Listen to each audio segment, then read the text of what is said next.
Fane with the Crown's Office. Thanks for coming to our Bill 16 presentation, joined by Charles Davison, former defense counsel.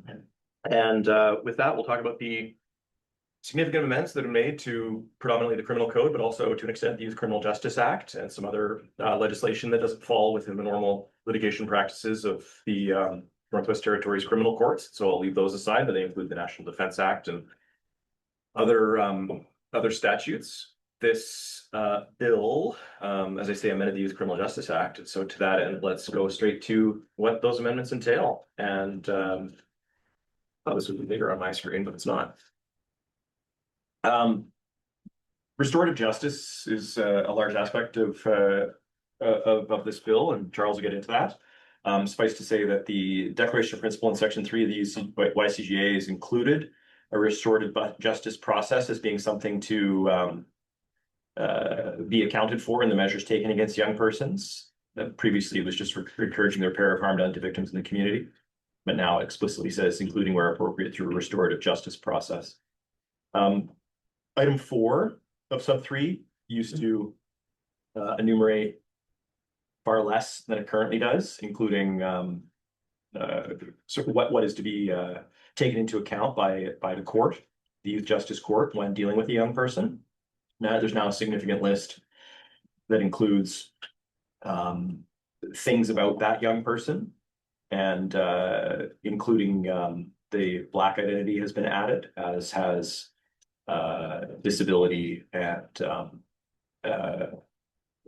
the sexual orientation or gender identity or expression is brought from what was previously described in 1997, perhaps to no surprise.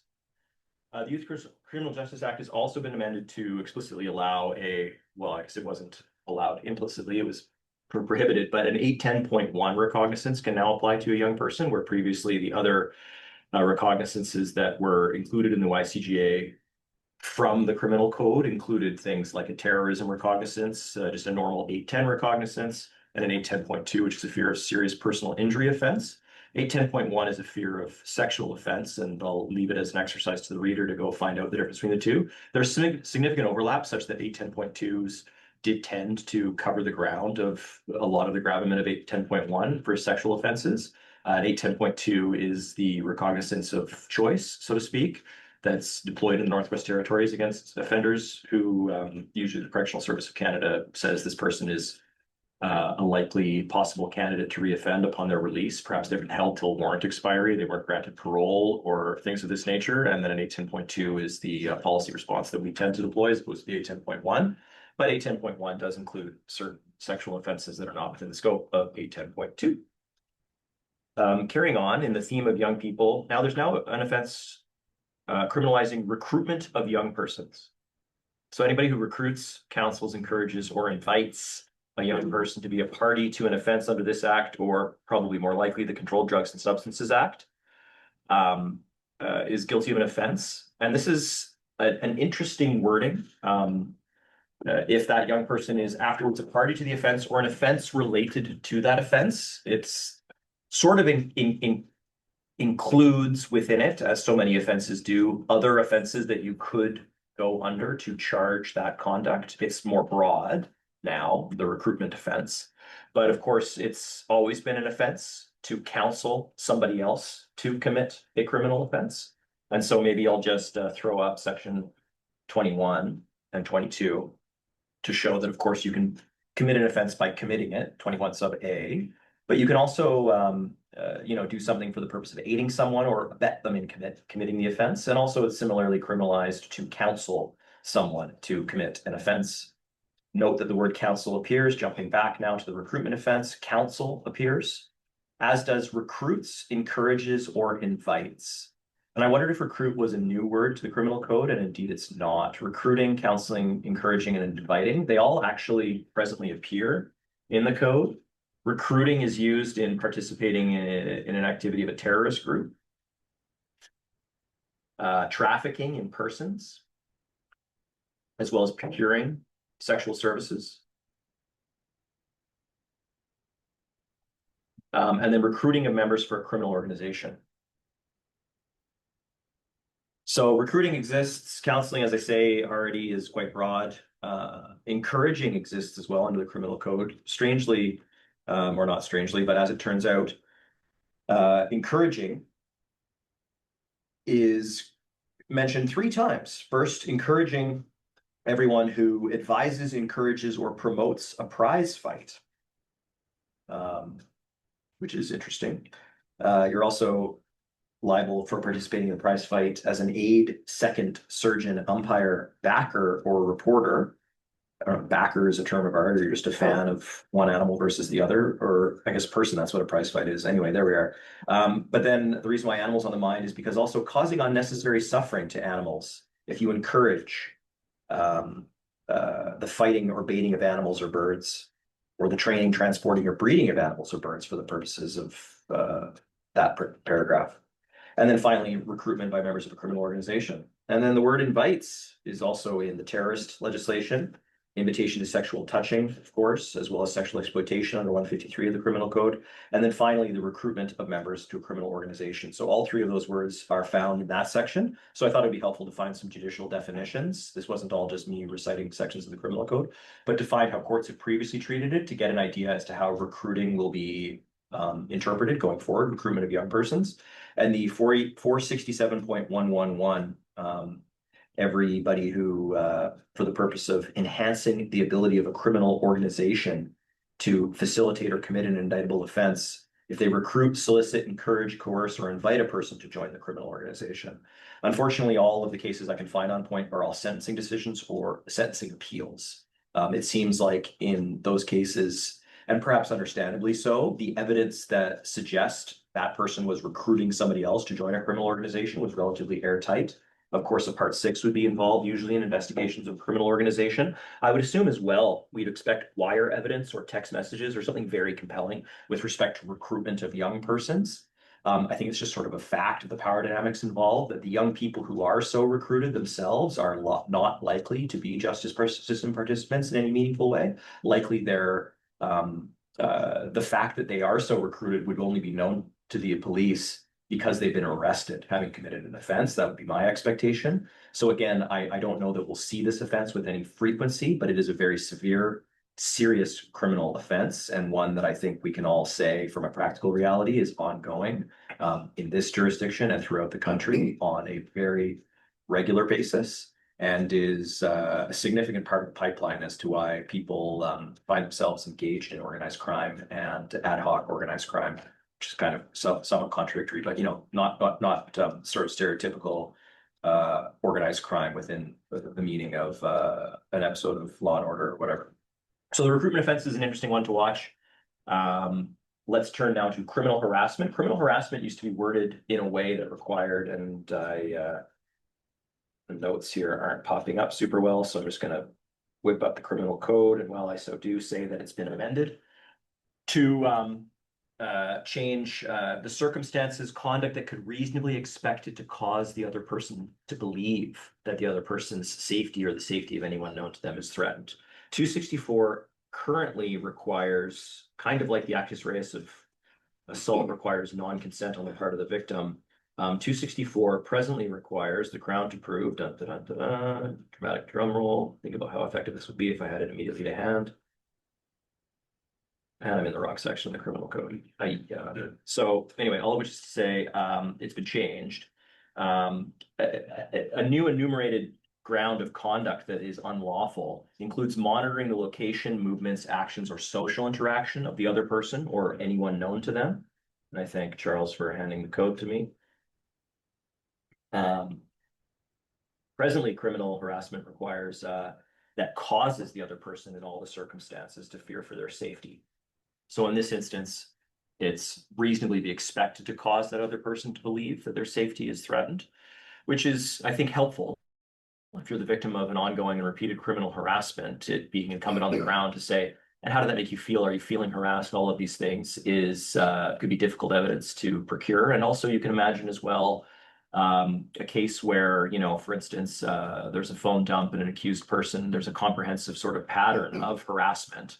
And the person so harassed has left the country, is otherwise unavailable, doesn't wish to testify or whatever the case may be. I mean, of course, there's evidentiary issues as to whether or not you can prove that there is another person and they are the subject of this conduct, and this isn't just a very bizarre journaling exercise on the part of the accused.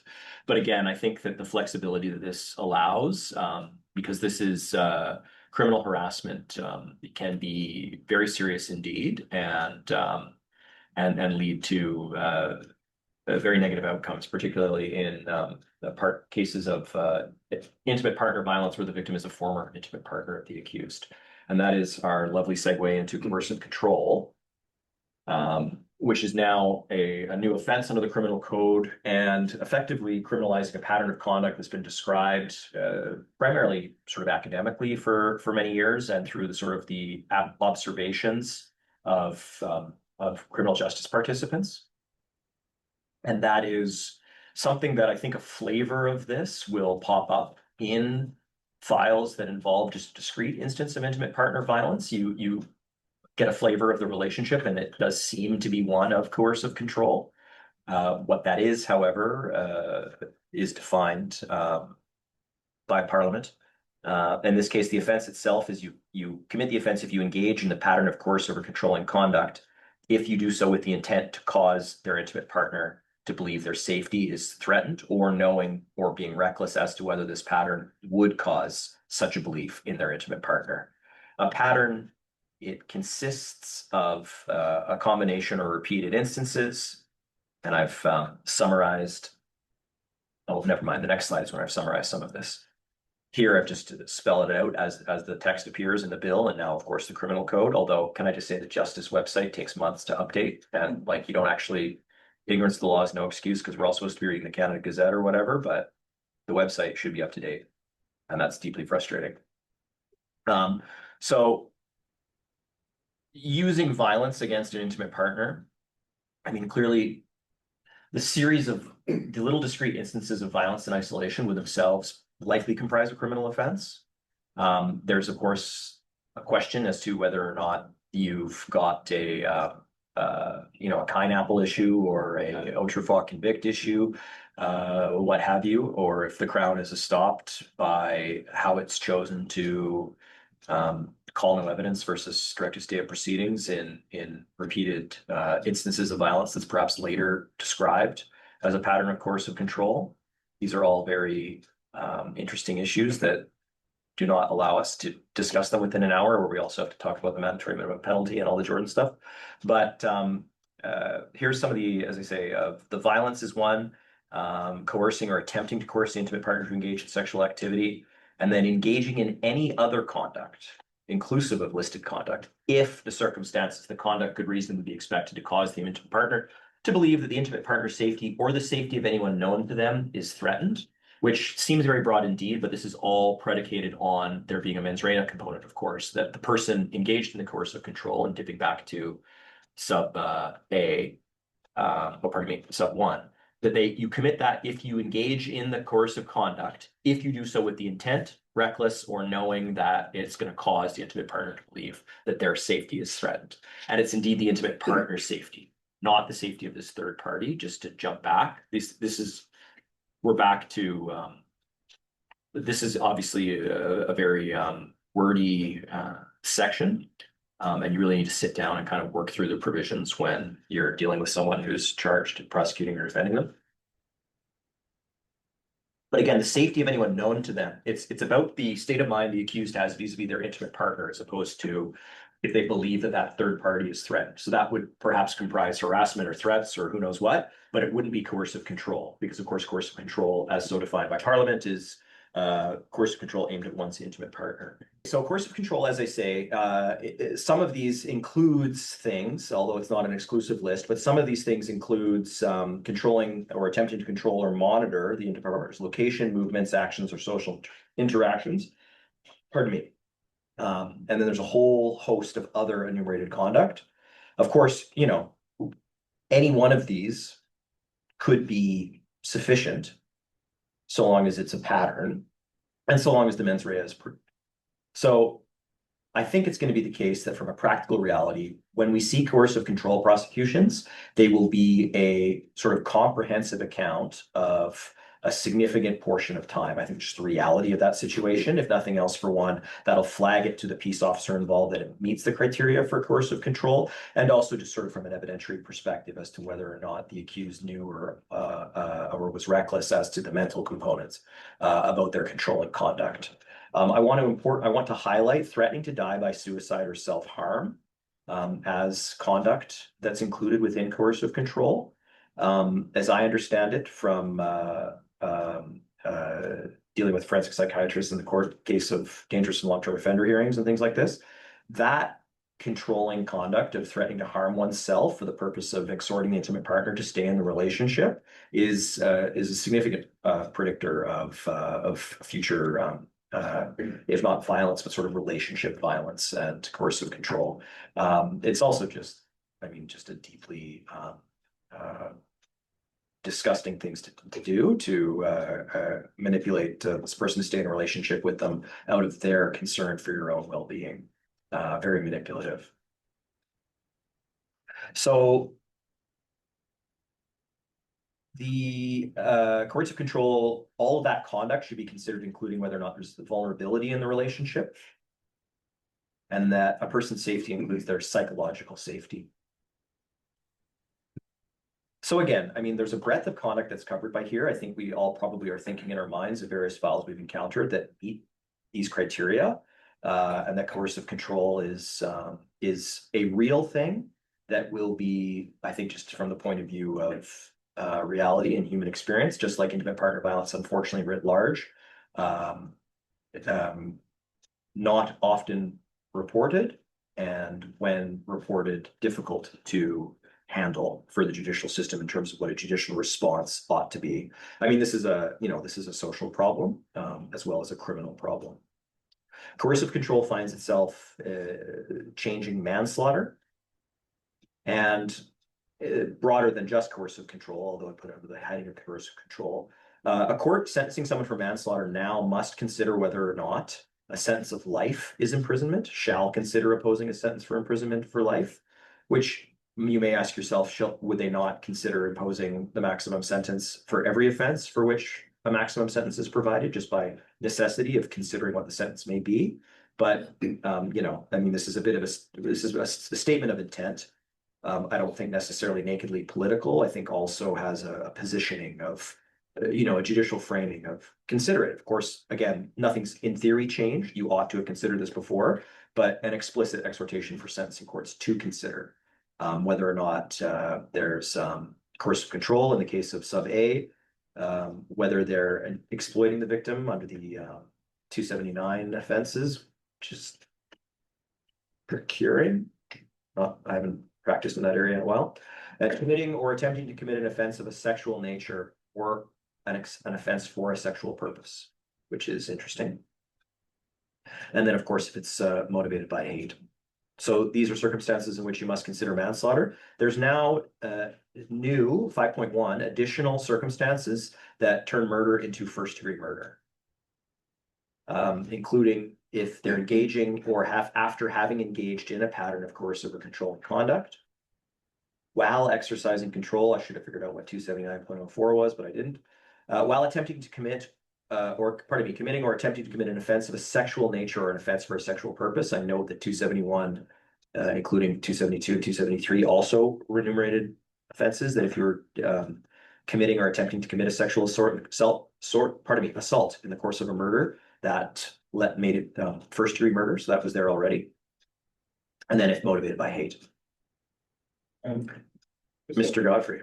Yeah, I have a question about that. So if you go back one slide, and so I'm a little confused here. If you prove this factor, then isn't it automatically a first degree rather than a manslaughter? No, so it's if they've been convicted for manslaughter. So manslaughter, which has no minimum penalty but has a maximum penalty of life imprisonment, all this says is that the judge shall consider whether a period of life imprisonment is appropriate if they committed the manslaughter in these certain circumstances. So there's no parole ineligibility in the way that there is for murder. So in the same way that you could get a life imprisonment for possessing for the purpose of trafficking a controlled drug or substance, or breaking and entering a residence for the purpose of committing an indictable offense or robbery or any of the other offenses for which life imprisonment is a possibility.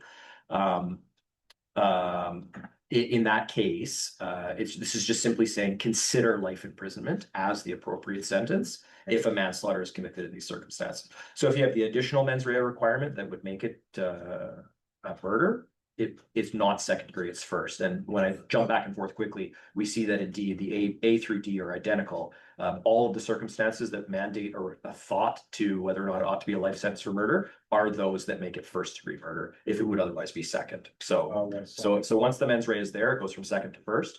And if it wasn't done reckless as to death with the intending to cause bodily harm, or whether intentionally killing, the two criteria for the mens rea for murder, then it would be manslaughter. Again, the judge would just quote unquote merely consider what they would otherwise be considering anyway, which is to say, what's the fit sentence for this offense, keeping in mind its, degree of responsibility and gravity, et cetera, et cetera. Thanks for that. Hey, I have a follow-up. Oh dear, okay, yeah.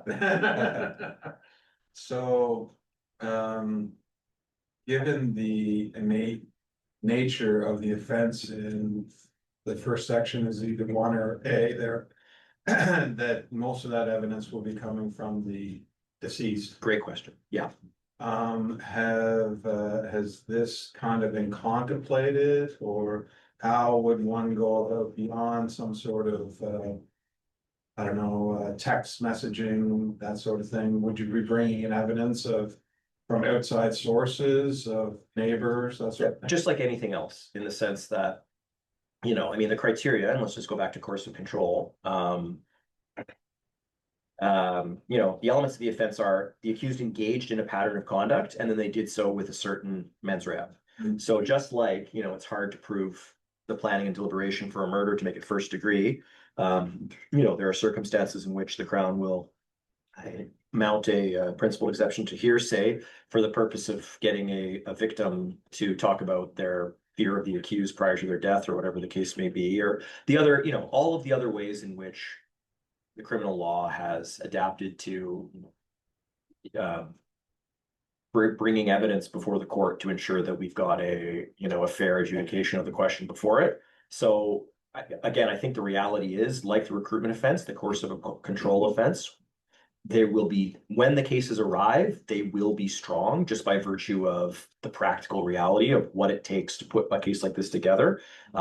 Frankly, the wherewithal it would take for a peace officer to be aware they have a case of coercive control in front of them, the ability of, and perhaps the privilege of the intimate partner, and if there's someone who has access to resources and has been able to remove themselves from a situation and finds themselves in a way where they can meaningfully participate in this justice process. I mean, these are sort of the perennial problems of the criminal justice system, and they apply equally to intimate partner violence as they do to coercive control. So I don't think it will be as difficult as it has been. It will continue to be very difficult, is the long and the short of it. So undoubtedly, but of course, there are ways to get this type of evidence before the court, just as there are for analogous offenses that were also difficult to prove in the past.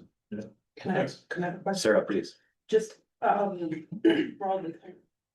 to Alex's question, do you have a sense in your research of this, whether the test for the mens rea will be objective or subjective? Well, wondering where mental health will fit into this, because often Sure. you have those two intertwined.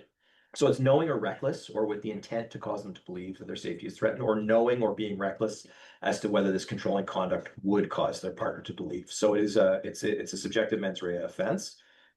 Recklessness is of course less specific than willful blindness, or knowing, which the two are synonymous. Again, by virtue of it being a pattern of coercive and controlling conduct, and the idea that I can't really, it's hard to think of a circumstance where, maybe it's not hard, but I imagine that in the vast majority of coercive control cases that become before the court, the mens rea is fixated upon, the question is whether they engage in the pattern of conduct, not the mens rea. Because the mens rea usually will be made out when the victim says, you are causing me to fear for my safety or whatever, or they've attempted to flee, or they've been in a shelter, or they've tried to put their Instagram account on private and they were told, I'll kill myself if you don't give me the password, things of this nature. The inference that's to be drawn by the trier of fact from the mens rea perspective, for me, is trivial as a hurdle, because the conduct on its face, it will be patent that recklessness is made out on the conduct. And, and otherwise I just think it just seems like it just leaps out from the conduct so engaged, because the question is recklessness, not, again, willfully blind or knowing. And so the idea of, well, why were you monitoring this person's movements? Why were you saying that they couldn't go to church, or they couldn't go to school, or they ought to dress like this or whatever, right? And then, okay, sure, but what happened when they said no to those things? Well, I would yell at them or I would hit them. So that would cause them to be afraid. You know what I mean? Like you can imagine somebody trying to hit the box and say that they had no concept that their coercive controlling behavior was imbuing the state of fear as to their safety. Keeping in mind, safety is defined to include psychological safety. And so it just becomes, in my view, trivial once the very difficult hurdle of getting this evidence before the court in the first place is met.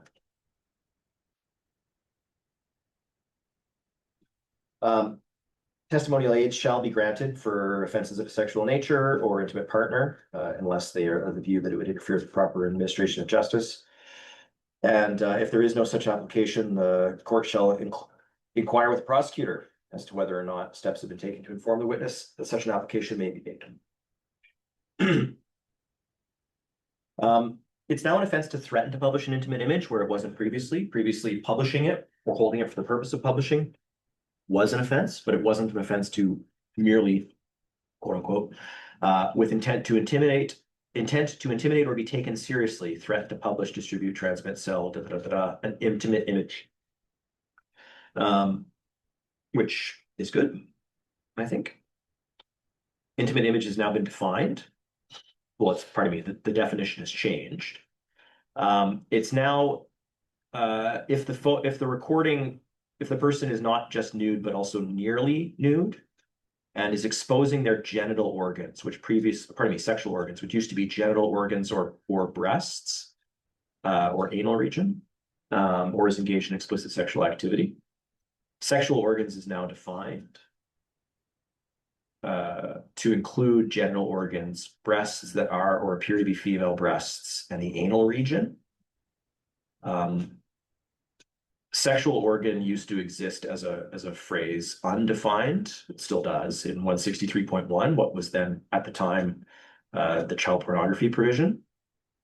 And courts had interpreted sexual organ to include breasts, although the Supreme Court of Canada and Sharp were not asked to, and they didn't. Or maybe they were asked to, but they didn't. They chose not to in that instance. But it has subsequently been interpreted by courts to include breasts. Previously, it was gendered. Intimate image was her breasts, and that's now been changed to breasts that are or appear to be female breasts, taking gender identity or expression out of the situation here. Where's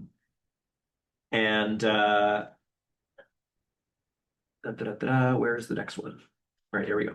And then also, that was, pardon me, so jumping back to intimate image, here we are. Intimate image means either A, an actual image, which includes a nearly nude image, and again, the sexual organs with the caveat of what I've just said.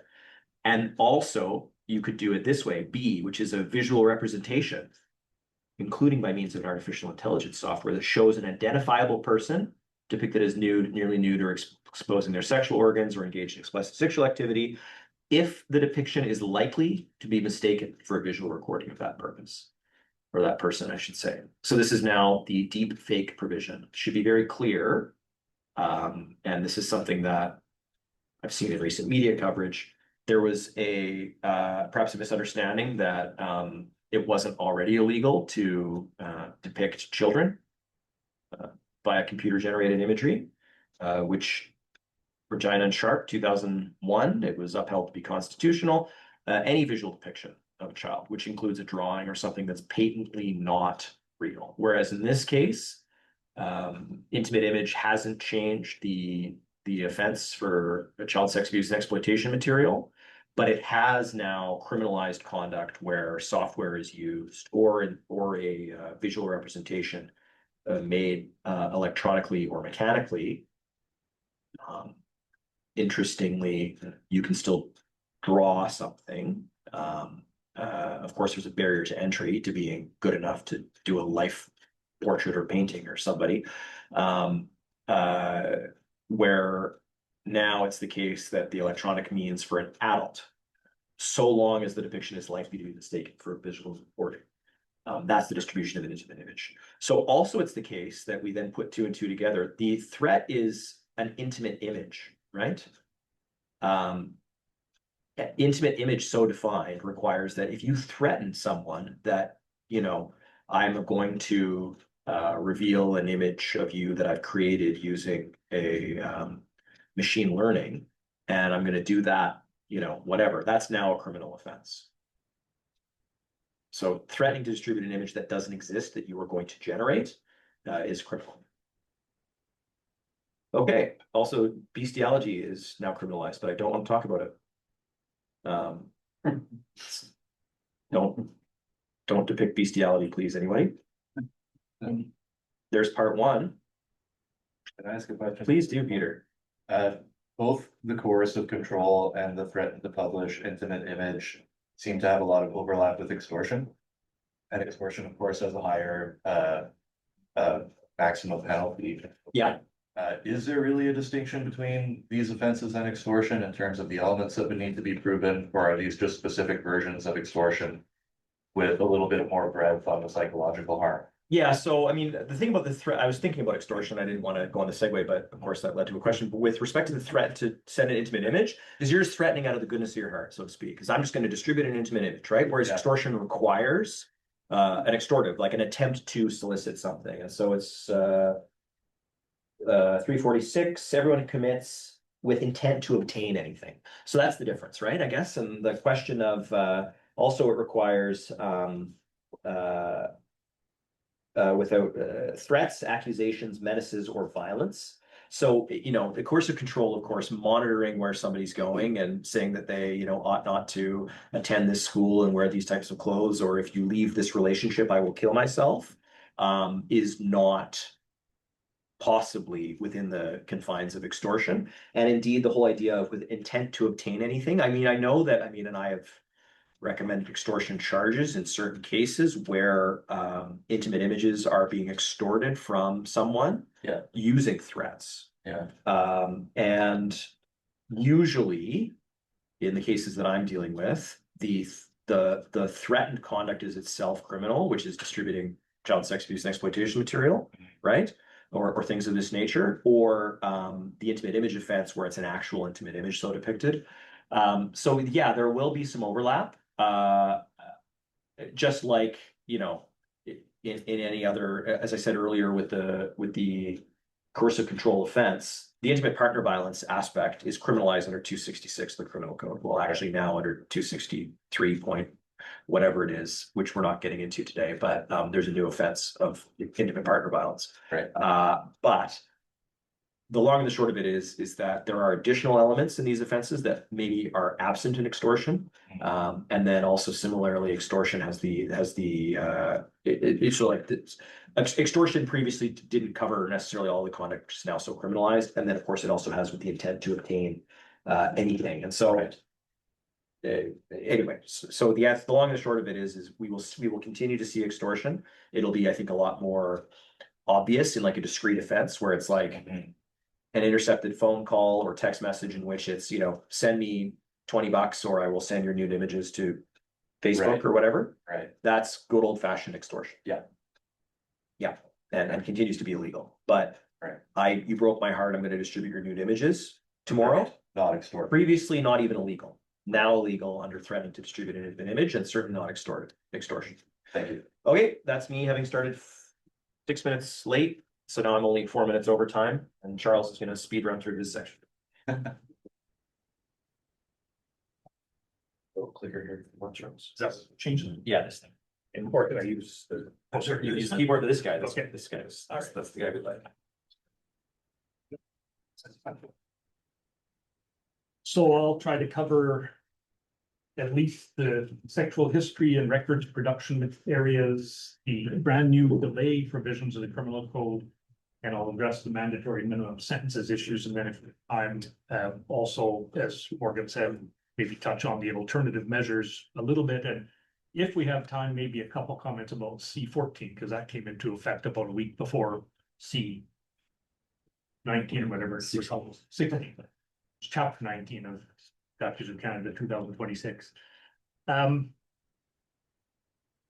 So the sexual history, I'll say at the outset that there's a lot of similarities in terms of the tests and the factors the courts to consider both in the 276 and the documents or records production material, but there are a lot of changes too.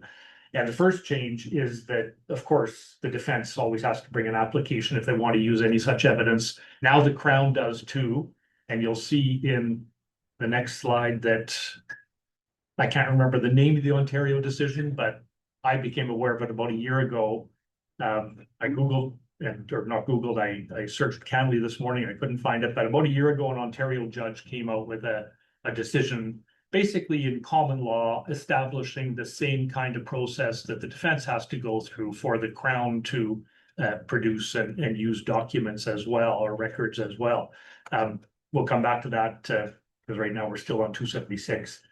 The interesting change or the interesting innovation is now in all these areas, records production and sexual history, there's the possibility of a joint application that can be made by the defense, the Crown, and with the witness or complainant involved as well. So if everybody's agreeable that this evidence or these records should be produced, the three parties can make a joint application to the court. And that sort of speeds things along, but again, there are some wrinkles that we'll come to. The other interesting or another aspect of all of this is that for those of us who've been around for maybe a couple decades or so, at one point there was a separate process for sexual history and records. Then Parliament combined them all in the most recent iteration of the criminal code. Now we're back to having separate processes again. So sexual history is dealt with in sections 276 to 276.13. And then there's a whole bunch of new sections in the 278 range, which deal with all the different aspects of record production. Throughout all of these amendments, one thing that's happened is that instead of just the enumerated offenses, all of these changes now also apply to any other offense which is of a sexual nature or committed for a sexual purpose. So you have somebody charged with committing a B&E with the intention to go in and commit a sexual assault, that would bring you within the sections, either the sexual history or the records production. Same with a murder, even if sexual assault wasn't added as an offense. So anything beyond the enumerated offenses, which is committed or is of sexual nature or committed for a sexual purpose, will bring you within these provisions. Next slide. So, as I've said, for both the accused and the prosecutor, the procedure is essentially as it has been, but there are some changes. The code now requires in this area that the accused provide an affidavit. What's interesting is the code up till now has not required an affidavit from the accused. The Supreme Court has. In Dirac, the Supreme Court said that the application that had to be in writing had to include an affidavit. At the first stage, it could be on information and belief, and at the second stage, it had to be a personal affidavit attesting to the evidence that the defense was seeking to enter. That is now codified. It has to be an affidavit.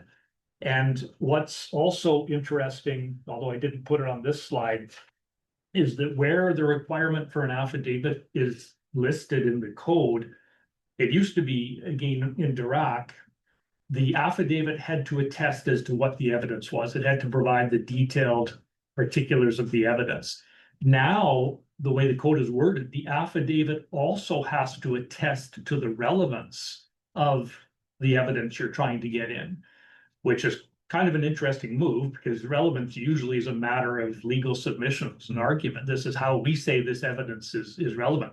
But the way the code's worded with these amendments, that has to be in your client's affidavit, which means your client may get cross-examined on it too. That some degree of cross-examination, of course, is allowed. It has to be restricted to the purpose of assisting the judge in assessing the admissibility. But as I say, the way the code is worded now, it's an affidavit with the detailed particulars of the evidence and the relevance of the evidence to the issues at trial or the purpose it's going to be made by the accused or the party, I guess, who is seeking to introduce it.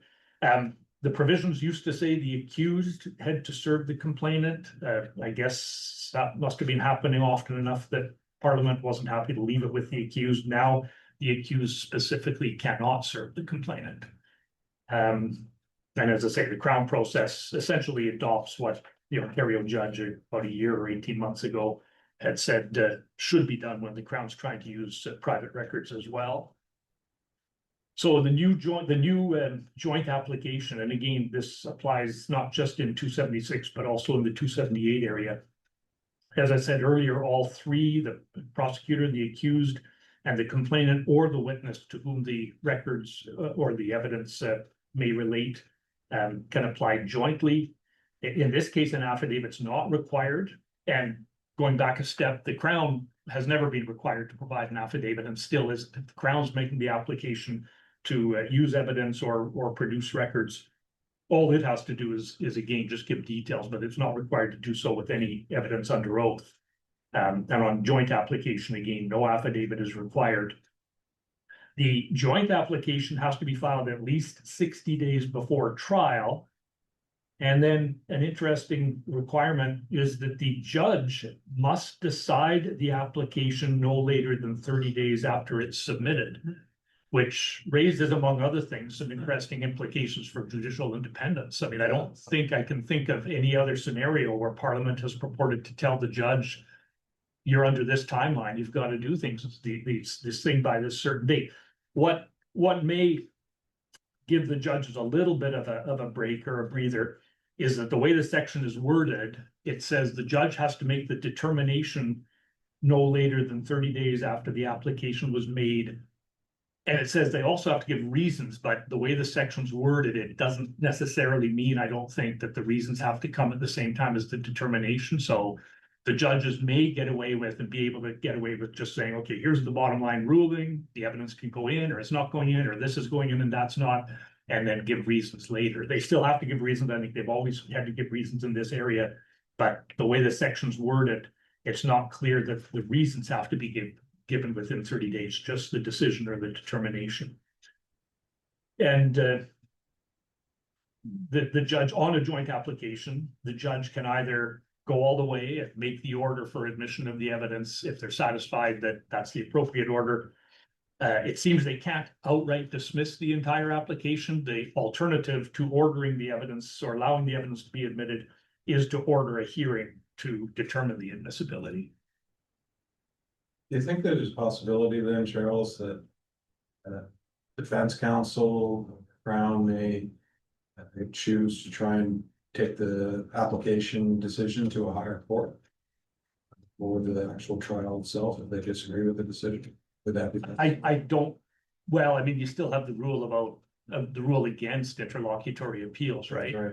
So I don't think that's, I think what this was aimed at, especially when you look at what the delay section says, I think this was simply aimed at ensuring, first of all, that the lawyers aren't delaying things by filing shorter than 60 days before trial, although the judge can always shorten that time if the need is there, but also to make sure the judge doesn't either have to delay the trial to make the decision or leave it till a week before the trial to make the decision. So it is, I think, simply trying to make sure things get moved along and the trial doesn't have to get adjourned. But I don't think this would open the door to interlocutory appeals. I don't see anything in the provisions which would sort of set aside that common law prohibition on interlocutory I'm sure appeals. some enterprising lawyer will bring it up. Quite possibly. So moving then to the new document production regime. Here, I think probably the biggest change is Parliament is now distinguishing between records and therapeutic records. Therapeutic records are basically any records involving psychiatric care and any form of therapy and counseling. So it wouldn't include straightforward medical records, they would probably be covered in the records section, but not as therapeutic records. But what Parliament has essentially done here for therapeutic records is they've very much raised the protection for those records.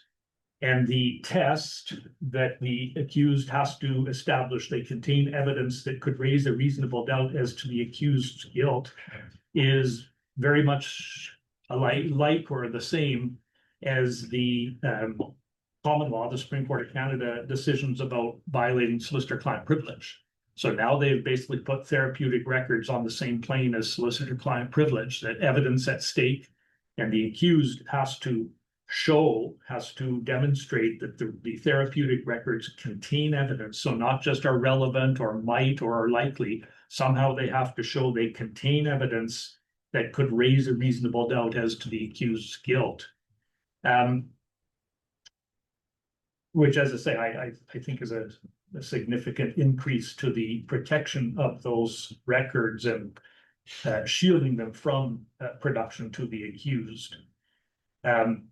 One thing that the Brown decision in the Supreme Court about solicitor-client privilege included, which comes in at the next level or at the next stage, is where the judge makes the order. So the accused, in making the application here, as I've got here, the accused has to establish they contain evidence that could raise a reasonable doubt as to the accused's guilt.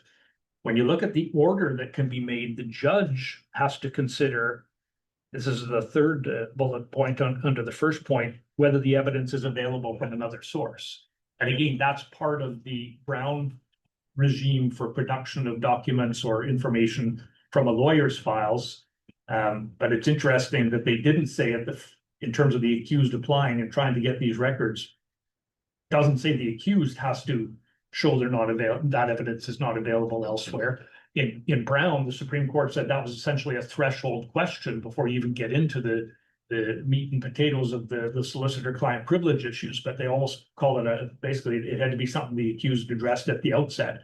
Whereas here, for the therapeutic records production, the accused isn't put to that task explicitly, but the judge can only order production if, as I say, they find that the evidence is likely to raise reasonable doubt about the accused's guilt and the evidence is not available from any other source.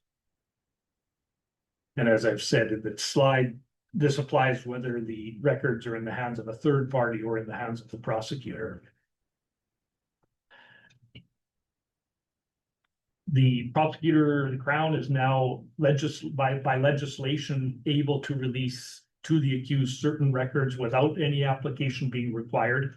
The first bullet point, I had left out some important words, so the section actually provides for the Crown releasing to the accused without an application any records it intends to use at trial, and or any records that relate to the activity forming the subject matter of the charge. So we did occasionally see issues where the Crown was going to try to introduce a certain record at trial, but the accused still had to bring an application for production because the Crown would say it couldn't just give it to us. Now the Crown can just give it to the defense without any application required. The second is, of course, whether complainant or witness consents to the record being disclosed. That can be produced without application and any communication between the accused and the complainant. However, even where the Crown does disclose these records to the accused then still has to take the step to get permission to use this material in court. Which is then the next slide. Again, a lot of it's similar to what we've been living with for the last many years, but this application to use or make use of or rely on the records applies to all forms of records. And again, as I've said, it has to be supported by an affidavit that sets out exactly what it is the accused wishes to use, the relevance of the record, and in relation to the therapeutic record, you have to spell out how the evidence is likely to raise a reasonable doubt about guilt of the accused. And then again, for the judge to make the order, they also have to explain why they believe there's no other evidence capable of raising a reasonable doubt. And that is how it's worded. In fact, it's no other evidence, which again is a fairly high high standard, that if there is other evidence, you know, as defense lawyers, we'd like there to be more than just one bit of evidence that raises a doubt, but in this case, the way it's worded is just want to find that section. Yes, so this is on the new section is 278.31 sub 4 sub D. So the reasons must state how it is likely to raise a reasonable doubt as to the accused's guilt and why the judge is of the opinion there is no other evidence that is capable of raising a reasonable doubt about the accused's guilt. So if the Crown or the complainant can point to some other evidence that might raise that reasonable doubt, the judge can't make the order. The judge, if they're satisfied, that's the case. The judge is not to make the order. It's only where there is no other evidence capable of raising a reasonable doubt that the therapeutic records can be used. Sorry, Charles, that is to say that there's no other, like, they're trying to avoid the disclosure of redundant or duplicative information, not you've got a good case about the timing issue or an alibi or whatever. It's not reasonable doubt writ large. It's specific to the therapeutic record content they're trying to access. Right? Yes. Yeah. Yeah. But yeah, if I the just saw therapeutic. Peter losing his mind and- No, I thought it was like no other defense whatsoever. Oh, no. But if there's something in the therapeutic records that would raise a reasonable doubt, and the Crown or the complainant in their argument can point to, at least insofar as that evidence from the therapeutic records, if they can point to the same sort of evidence somewhere else, you won't get the therapeutic records. But if you also have an alibi or lack of intent defense or something, yes. Do we suppose? Although the way it's worded, it's, Yeah. you know, that may be also a question of litigation. It may take litigation to narrow it, because it's the way it's worded is any other evidence that will raise a reasonable doubt. I suppose, I would imagine, I would hope that the right to silence still trumps this in the sense that if the record was, let's say, couples counseling. And the partner, and the partners are the accused and the victim, that's the way that the partner knows that the records contain something, so that's their knowledge. Their evidence, their own viva voce evidence could be capable of raising a reasonable doubt. I assume that would not stand in the way of the therapeutic record being disclosed. Good question. Well, Because if you have to show that you know that it's there, your source of the knowledge is the other evidence, and. If you're stuck as the accused having to put that out there. I would hope that the constitutional right trumps this statutory requirement, but who knows? Yeah, as I say, a lot of it, this is all very, very new and obviously hasn't been explored yet in the Yeah. case law, but that'll be areas which I guess the courts will refine or strike down or narrow in some way if they can read certain things in. my apologies, I got Yeah. to run for a meeting. And Yeah. Thanks very much. that is not retroactive. Not retroactive in the sense it isn't going to change anything that's already happened, but being procedural, I would think it applies as of now to everything before the courts. So interesting. Okay. That's how it usually is, right? Usually, and frankly, I haven't gone through the transitional provisions to see if that's addressed in there. Right, So maybe there's a transitional provision that addresses that, but usually because this is procedural, it applies as of the date it's enacted. okay, interesting. Same possibility for a joint application. I think everything that I said earlier applies here. With the exception that it is only possible to do a joint application for records, not therapeutic records. So even if the complainant has no problem with you seeing the therapeutic records or them being used in court, that has to be done through the usual process. The other aspect of all of this, the 267 and 278 changes, 278 changes that I'll mention, but I don't have a slide for, is that the ban on publication of all of the materials has been modified in both areas in that, in general, nobody is to publish anything from any document or the proceedings. But all of the bans on publication come with a fairly elaborate set of exceptions. First of all,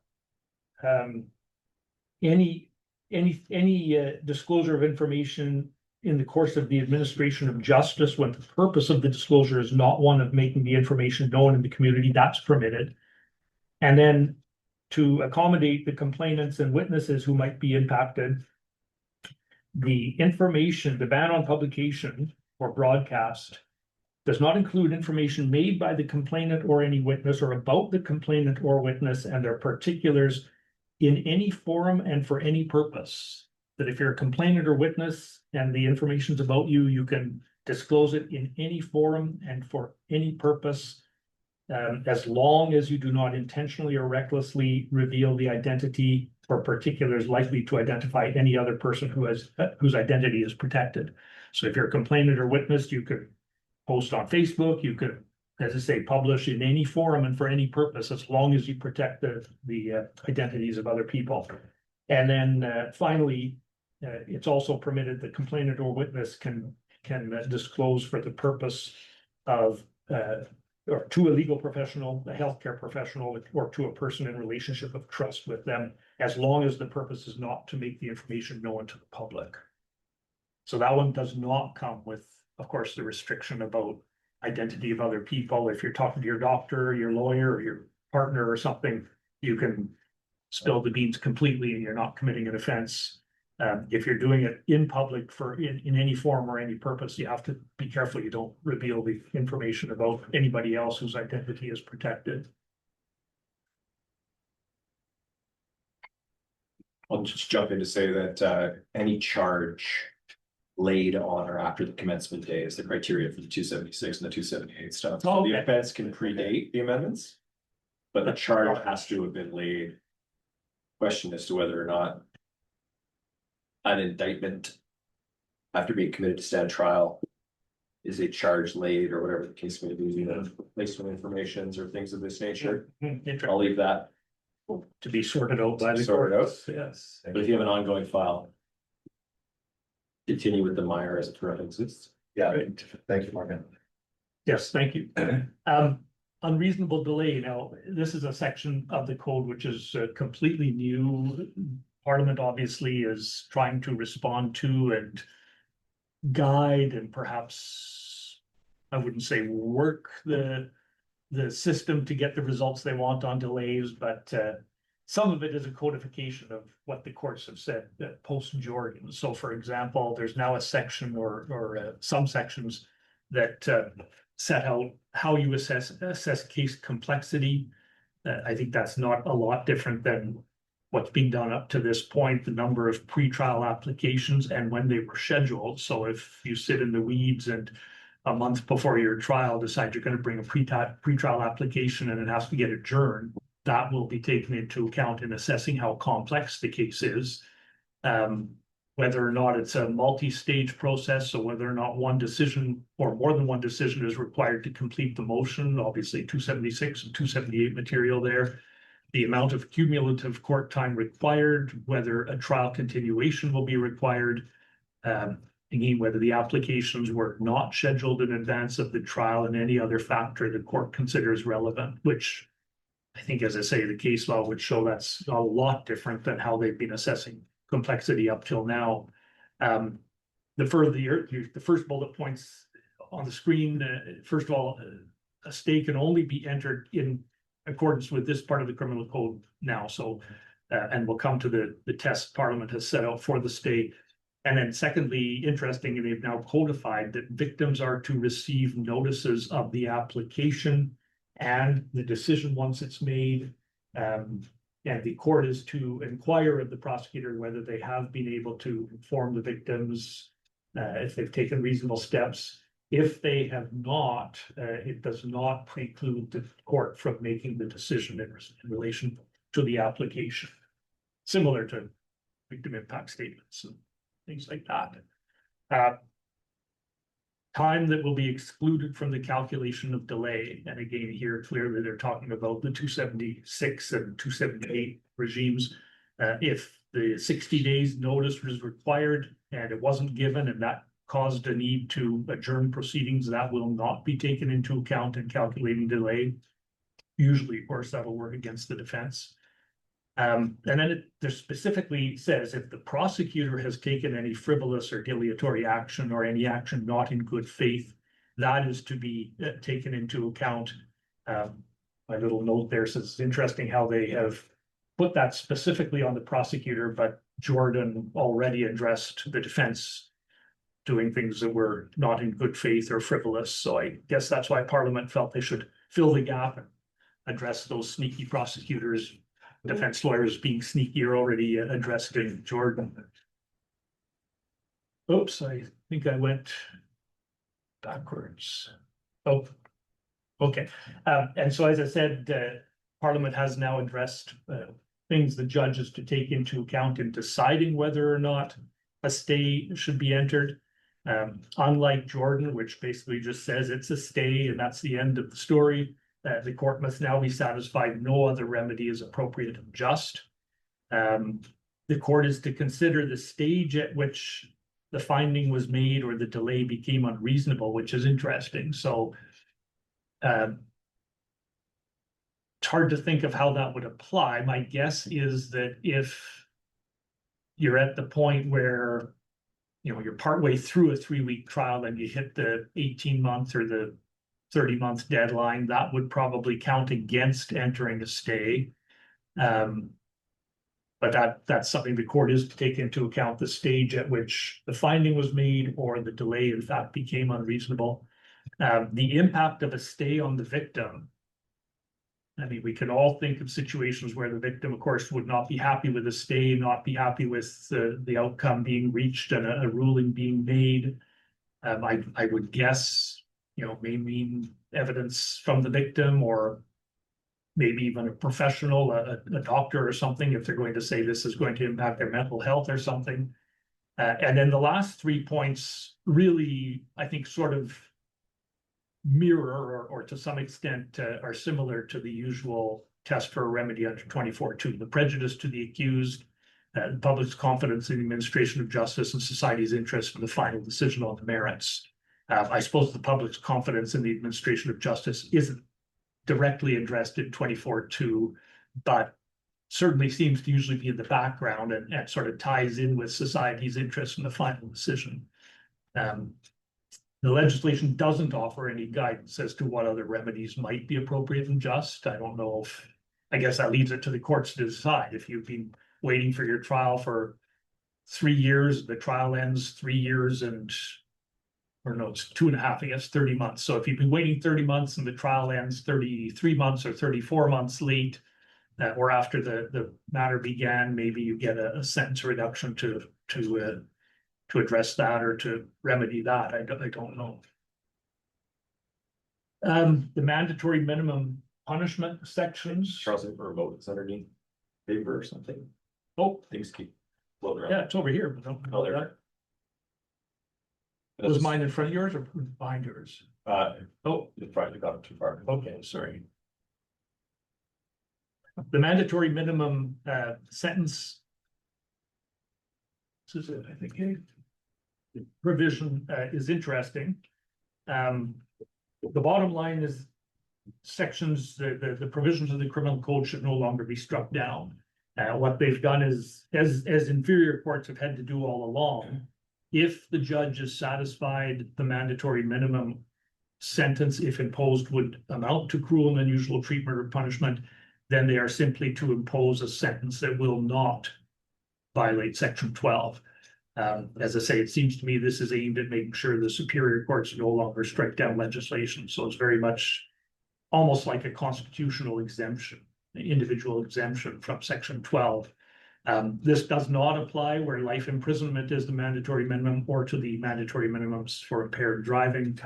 And if imprisonment is the mandatory minimum or a length of imprisonment is the mandatory minimum, then the court must still impose imprisonment as the sentence. It just will be less. And if they do that, then that is deemed to be a mandatory minimum punishment. Do CSOs count in that? Yeah, you can't get CSOs. Okay. So you can't get CSOs when you get an exemption. And I'll go It's just to, shorter sentence. Yeah, which is probably why they said that, probably why they made the shorter Yeah. sentence deemed to be a mandatory minimum. Yeah, because 742.1 says if it's a mandatory minimum penalty, it doesn't, you can't get CSO. And so it's still deemed to be an MMP even if you get a sentence reduction. okay. And the other, I misled you slightly when I said I haven't looked at the transitional provisions. The one transitional provision I did look at is Section 67, which says that all of the mandatory minimums in the criminal code or any other act are now affirmed by Parliament. So I think that means that where a court had declared a mandatory minimum to be of no force and effect, Parliament is saying they are now. We're affirming them now. Obviously, if they'd been repealed, if Parliament had acted to repeal something that was struck down, that's out of the picture. But where Parliament left the law on the books, they're saying basically to the courts, thanks for your comments, they no longer apply. Everything is affirmed now as being law again. Or law, period. They're not, I guess, saying it was ever gone, but the other comment or the other aspect of the changes I just thought to note is that there now is a standalone no contact order possible for sexual offenses, criminal harassment, human trafficking, or an offense against an intimate partner. So it isn't required now that you be in prison and under a sentence of no, or a term of no contact. It's not required now that there be a probation order that prohibits no contact, prohibits contact for 3 years. Now it's a standalone order, and it can be for any term up to life. And the court can include exceptions, set out terms and conditions that you can have contact with that person, obviously depending on what the court has ordered. And interestingly, it can only be varied by application of the person it was intended to protect or the prosecutor. So the accused can't go back to court and say, I really want contact with this person now. Obviously, if something has changed, and in fact, the test is changed circumstances, but if something has changed and the former intimate partner or whoever else it might be has decided they do want contact, it'll be up to them to make the application or to go to the prosecutor and seek the application to be made by the prosecutor, but the accused can't make the application to change this or shorten it. Just a quick couple of points about the alternative measures and restorative justice. I don't have slides for this. I'll just say that the code now distinguishes between the two, alternative measures and restorative justice. Alternative measures are, as they always have been, a way you can address a charge outside the confines of the court system. Restorative justice can take place either as a form of alternative measures or as a step in the court process as well, the sentencing process.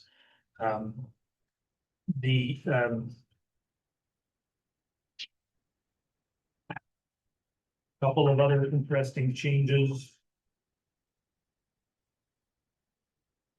Where the court, and I'm looking now for your reference at 715.15. Sorry, 715.52.